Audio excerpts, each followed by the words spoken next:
A agência Matraca divulgou ontem a pesquisa Criança em Pauta, que trata do monitoramento das notícias sobre o público infantil nos jornais impressos maranhenses. E sobre esses outros assuntos, eu converso agora com o jornalista Marcelo Amorim, que é um dos fundadores da agência Matraca. Bom dia, Marcelo. Bom dia, Elda. Seja bem-vindo ao nosso programa. Muito obrigado. Vamos falar sobre esse projeto Criança em Pauta. Na verdade, é um trabalho bem recente, né? É um ano de monitoramento das notícias.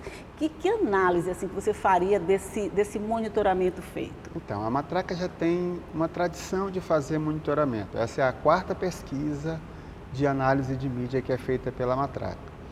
E aí a gente faz assim, clipa todas as notícias com mais de 500 caracteres que abordam criança e o adolescente ou às vezes família, desde que a notícia... Que a criança esteja no contexto. Isso.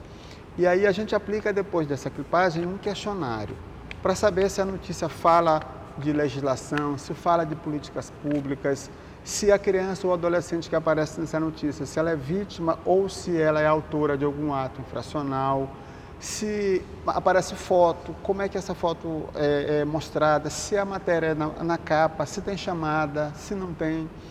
Depois dessa indexação... Essa minuciosa... Isso vira números. Certo. Que aí a gente aplica um programa específico e tabula esses números. A partir daí a gente vai fazendo as análises. Não é uma análise puramente dos números, mas a gente traz para contextualização.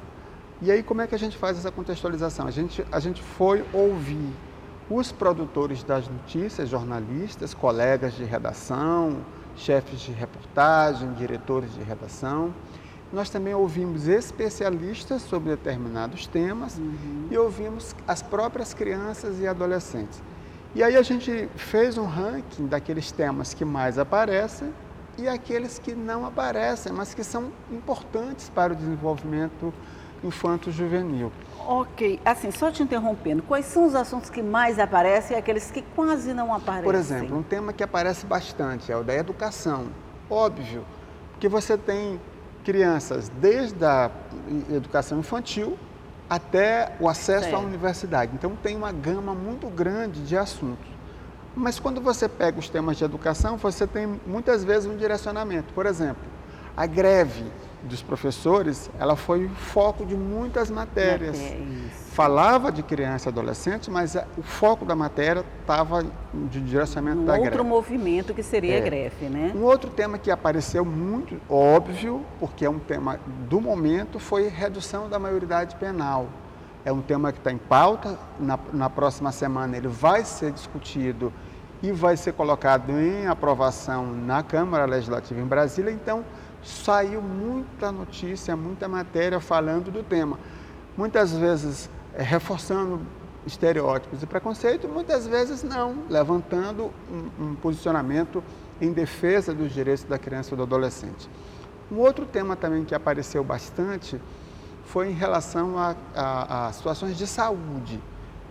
Crianças com viroses, crianças sem atendimento, crianças envolvidas com situações de uso de substâncias entorpecentes. É óbvio que esses temas precisam ser discutidos e aí a gente faz uma leitura de qual é o foco, qual é a ótica que esses temas estão sendo abordados. Por outro lado, temas importantes que não aparecem. Por exemplo, quando você fala sobre mortalidade infantil, você tem um número muito pequeno de notícias. E a mortalidade infantil está diretamente ligada ao desenvolvimento humano. É uma das pontas que compõe o desenvolvimento humano. Quanto maior o índice de mortalidade infantil, significa que aquele estado, ou município, ou aquela região tem um baixo desenvolvimento. Entendi. Um outro tema, por exemplo, que aparece muito pouco, é quando se fala sobre cultura. A criança ou adolescente, ele quase não aparece na pauta de cultura. E aí é como se a cidade, como se o Estado não tivesse nada a oferecer para a criança e o adolescente. É como se a cidade, os equipamentos sociais não existissem. E não é verdade, porque a criança está inserida na pauta de cultura. Você falando isso me dá aqui a ideia de que, de alguma forma, a agência ou as pessoas que fazem parte desse trabalho podem interferir nesse processo? Quer dizer, podem chamar a atenção, dizer isso aqui precisa ser divulgado, isso aqui é de interesse de criança, isso aqui pode ser explorado um pouco mais? Claro, essa é a nossa intenção. A ideia é transformar a pesquisa num observatório, no sentido de subsidiar os nossos colegas das redações com sugestões de pauta, com abordagens interessantes, com personagens. Porque o que a gente percebeu é que a cobertura, ela sempre é uma cobertura factual. Ela está assim muito descontextualizada. Aí tem uma série de hipóteses. A questão do tempo. Eu ia te dizer que produção. esse é o principal. A falta de tempo, corre, a gente atrás da notícia o tempo todo. E outra coisa também, Elda, o surgimento dos meios da internet, dos meios de comunicação instantâneos, virou um concorrente para a notícia. Então, assim, você acaba não tendo muito tempo para apurar e aprofundar determinado tema. É verdade. E aí você acaba ficando no factual. Claro que aquele factual é importante, mas se você puder dar um desdobramento, aquela notícia ganha relevância pública. A gente não pode esquecer que produção de conhecimento, transmissão de informação é um serviço público, porque você está informando a sociedade para que ela possa tirar as suas conclusões. Está chamando a atenção para determinados assuntos, é isso, né? A gente também percebeu, e aí isso impacta na produção da notícia, um enxugamento nas redações. Você tem um número cada vez menor de profissionais, você tem um número, uma quantidade cada vez mais reduzida de profissionais com mais experiência, você está dando redações enxutas com muita gente jovem. Não que gente jovem não tenha capacidade e competência, claro. Mas você esquece um pouco Ser daquela geração da experiência de quem já fez o trabalho. Né? Que vai dizer assim, olha, esse olhar está bom, mas ele pode ser direcionado, aprofundado. Parece que tem essa diferença e a gente não consegue fazer essa junção. Também a gente identificou que, porque a nossa profissão não paga grandes salários, os profissionais têm que ter mais de um emprego, muitas vezes 2, 3. E aí, você está um momento aqui, daqui a pouco você tem que correr para ir para o outro, aí você acaba também não tendo muito... Acaba se desconectando de uma determinada pauta que podia ser mais trabalhada. Na verdade, você está elencando vários problemas que acontecem na redação e que dão reflexo na produção dessas matérias que mais tarde vocês vão monitorar, claro. É verdade. Agora, por outro lado, as fontes também precisam se qualificar. E aí a proposta da agência é trabalhar subsidiando os nossos colegas, trabalhar também na formação dos estudantes de comunicação, para que eles tenham disciplinas, para que eles tenham cadeiras que falem sobre direitos, que falem sobre cobertura positiva, que falem sobre investigação jornalística e, por outro lado, qualificar as fontes.